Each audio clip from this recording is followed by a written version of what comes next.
În contenedorul galben se aruncă recipiente ușoare, precum conserve, ambalaje de carton, tip recipient din plastic, tăvițe de poliesten sau cutii mici de lemn.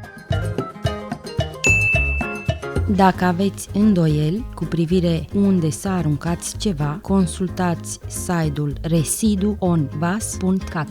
Pentru binele nostru, reciclați bine!